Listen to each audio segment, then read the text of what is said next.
When we look at military strength, the numbers tell a story of their own. They are more than just figures on a page or points on a graph. They are the silent witnesses to decades of preparation, ambition, and the ever-present shadow of conflict. Each digit, each statistic, is a reflection of choices made by nations, of priorities set, and of resources allocated over years and even generations. These numbers do not speak of politics, alliances, or the reasons behind conflict. They do not reveal the motivations of leaders or the hopes and fears of ordinary people. Instead, they stand apart from the noise of rhetoric and the shifting tides of diplomacy, offering a clear, unembellished account of military capability. Instead, they present a stark, cold reality. The numbers are impartial, unfeeling, and sometimes unforgiving. They do not care for the stories behind them, only for the facts as they are. This is a story told in troop counts, in tanks, and in aircraft. It is a narrative written in steel, in uniforms, and in the thunder of engines on parade grounds and airfields. It is a chronicle of power measured in raw data. Every report, every chart, every spreadsheet is a chapter in this ongoing saga, a record of how nations prepare for the unknown. By examining the armed forces of Russia and Ukraine over the past quarter century, we can witness a dramatic narrative unfold. The numbers shift and change, reflecting the evolving realities of two countries on very different trajectories. Like a lion and a lamb, their paths diverge in both scale and ambition. It is a tale of a giant and its smaller neighbor, a comparison of military machines through the simple, unblinking lens of statistics. The contrast is not just in size, but in the very nature of their military evolution, like comparing a mountain to a hill or a whale to a minnow. The numbers paint a picture of scale, and the scale itself is a powerful force. It shapes strategy, influences policy, and sets the boundaries of what is possible for each nation. Much like the difference between a sprawling forest and a single tree. The year 2000 marked the beginning of a new century, and the military balance sheets of Russia and Ukraine were already worlds apart. Russia, with its vast resources and legacy of Soviet might, stood as a colossus, towering over Ukraine, which, like a fledgling bird beside an eagle, was still finding its wings after independence. Russia, the inheritor of the vast Soviet military-industrial complex, held a formidable position on the global stage. Its factories, research centers, and training grounds had been built for superpower competition, and the scale of its armed forces reflected that legacy, like a bear among foxes. Ukraine, a much younger independent state, was working to define its own military identity with the hardware it had inherited. The challenge was immense, to transform a collection of aging equipment and disparate units into a cohesive modern force capable of defending its sovereignty, like a craftsman piecing together a ship from driftwood, while a shipyard next door launches battleships. The sheer difference in population and economic might was reflected directly in their armed forces. Russia's larger population meant more potential soldiers, more engineers, and more resources to devote to military development. Ukraine, with fewer people and a smaller economy, had to make difficult choices about where to invest its limited resources, like a mouse rationing crumbs while a grasshopper feasts. The comparison was not one of equals. It was a study in contrasts, where every statistic underscored the gap between the two nations, like a river separating a city from a village. It was a clear illustration of how history and resources can create a vast chasm between two nations, setting the stage for the years to come. The legacy of the Soviet Union loomed large, shaping the destinies of both countries in ways that would become more apparent with each passing year, like a shadow cast by a mountain over a valley. As we move through time, at 5-year intervals, the numbers shift and turn. New equipment is introduced, old vehicles are retired, and the size of the armed forces rises and falls in response to changing circumstances, like the ebb and flow of tides, but always with one shore towering above the other. Sometimes they shrink, and sometimes they grow, but the gap between the two forces remains a central theme. Even as Ukraine modernizes and reforms, the sheer scale of Russia's military remains a constant backdrop, like a skyscraper beside a cottage. We will explore these changes without delving into the complex political reasons behind them. Our focus is on the numbers themselves, the tangible evidence of military power as it exists on paper and in the field. Our focus is purely on the tangible assets, the number of soldiers in uniform, the fleets of armored vehicles, the squadrons of combat jets, and the global rankings that attempt to distill this power into a single digit. These are the building blocks of military might, the elements that define a nation's ability to project force and defend its interests, like the difference between a fleet and a fishing boat. This numerical journey reveals the biggest shifts, the moments of greatest change, and the persistent, overwhelming disparity in military might between the two countries. It highlights the turning points, when one side modernized, when another downsized, and when the gap either widened or narrowed, if only slightly, like the distance between a marathon runner and a sprinter on the same track.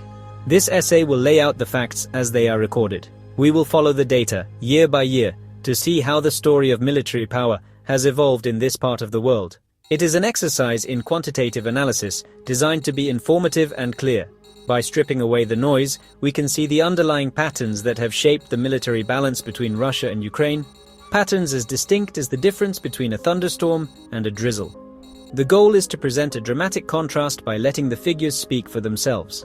Numbers, after all, have a power all their own. They can reveal truths that words sometimes obscure. From the turn of the millennium to the present day, the evolution of these two military forces provides a compelling case study in national power.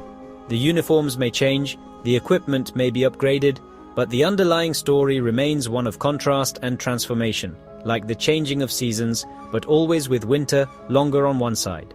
We will see how a global power maintained its strength while a regional neighbor navigated a very different path. Each country faced its own challenges, made its own choices, and followed its own trajectory through the shifting landscape of the 21st century. Like two travelers, one on a highway, the other on a winding path. The story is not just about the numbers themselves, but about the immense scale of the difference between them, a difference that has defined their relationship for decades.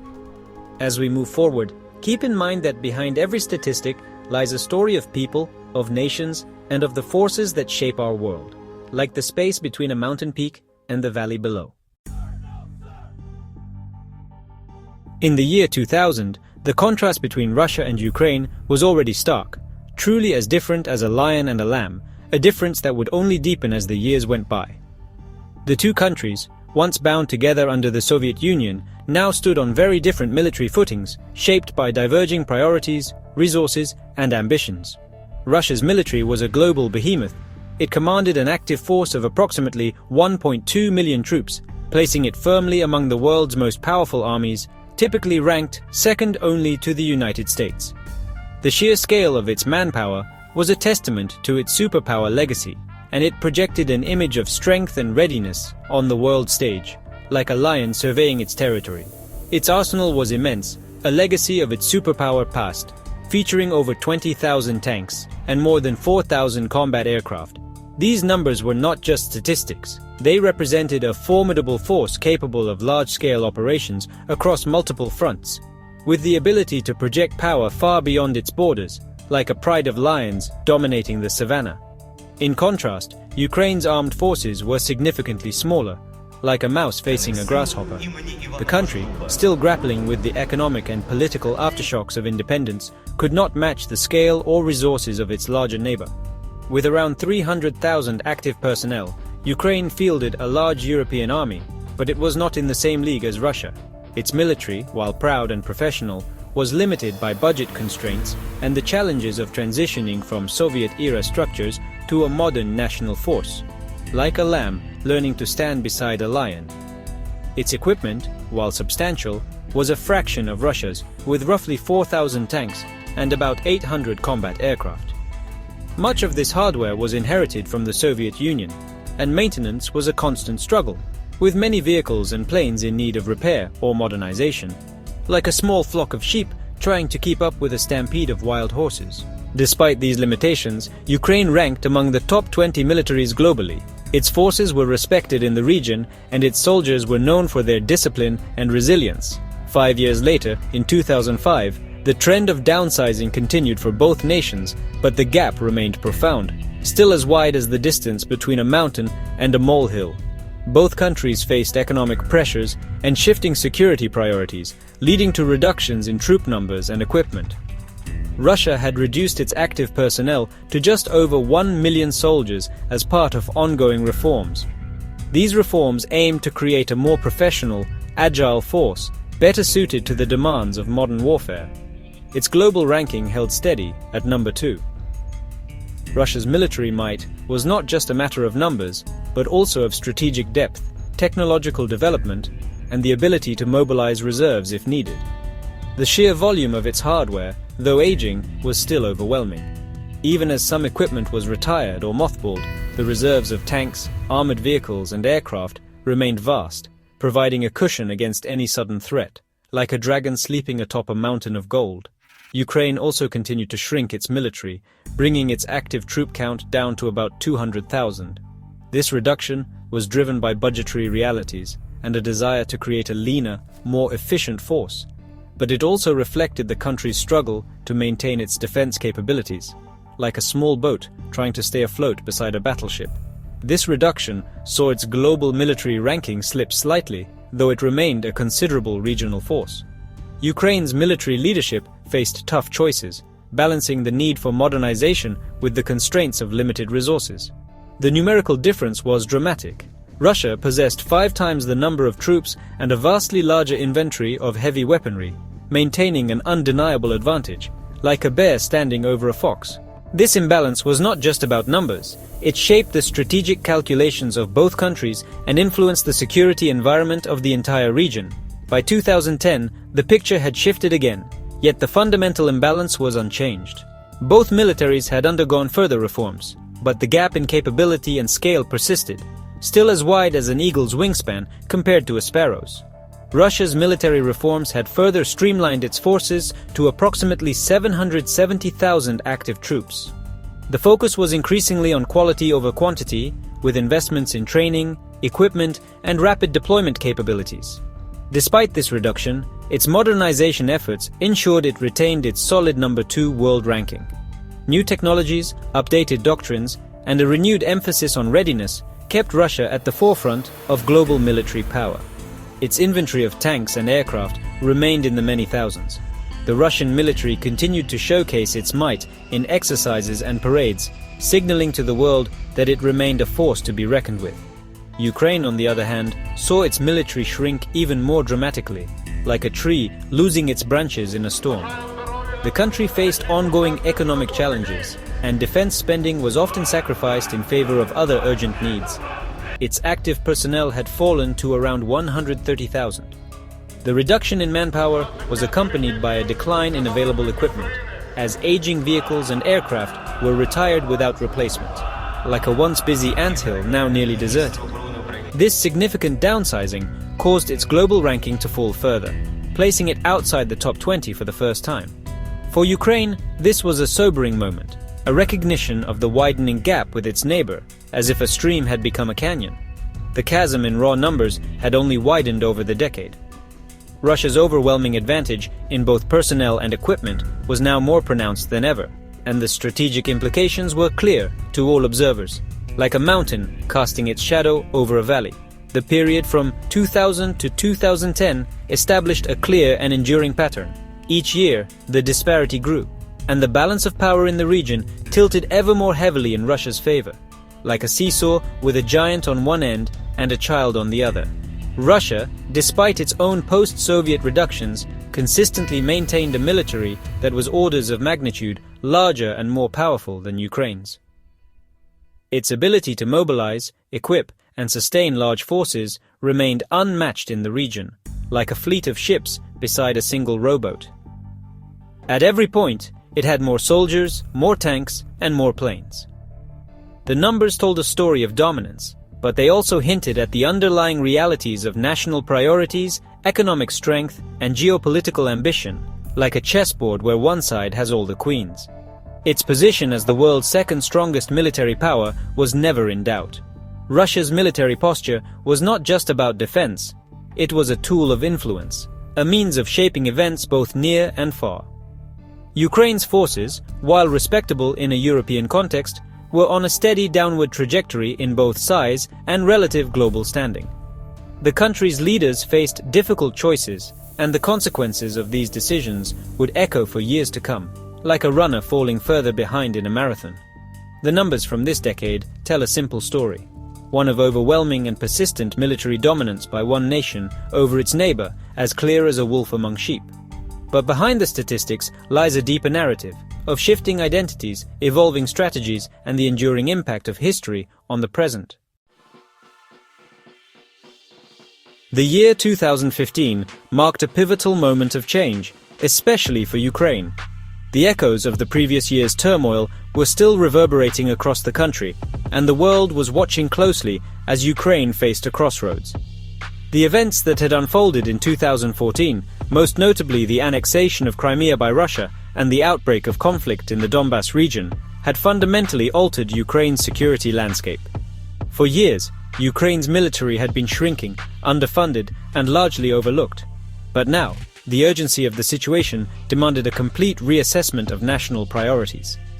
Following the seismic events of 2014, Ukraine began to reverse its long-term trend of military decline. The government initiated sweeping reforms and emergency measures to bolster its defenses.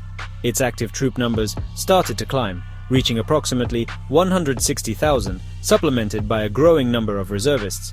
This was not just a matter of increasing headcount. It was a nationwide mobilization, with volunteers and conscripts alike answering the call. Training camps sprang up across the country, and the sense of urgency was palpable. The Ukrainian people, many of whom had never considered military service before, now found themselves on the front lines of a new and uncertain era. In contrast, Russia's military had stabilized its numbers at around 770,000 active personnel, but it was deep into a massive modernization program. Its global rank remained firmly at number 2. The Russian armed forces were not only large, but also increasingly sophisticated, with new investments in technology, training, and logistics. The Kremlin's focus was on building a force capable of projecting power far beyond its borders, and the results were becoming visible to the world. The difference was still immense, like a lion standing beside a lamb.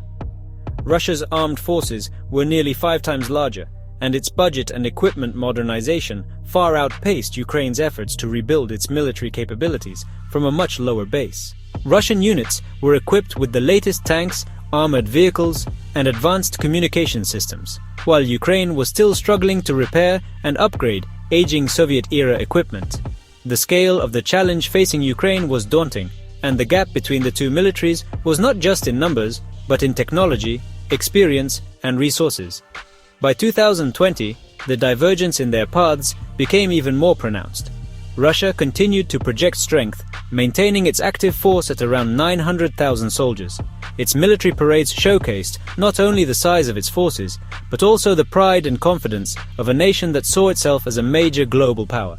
The Russian military machine was running at full speed, with new recruits joining seasoned veterans and a steady stream of modern equipment rolling off assembly lines. Its position as the world's second most powerful military was solidified by new generations of aircraft, missiles, and armored vehicles. It possessed thousands of modern tanks and a formidable air force. Russia's investment in advanced missile systems, electronic warfare, and cyber capabilities further widened the qualitative gap, like a mouse trying to keep pace with a grasshopper leaping ahead.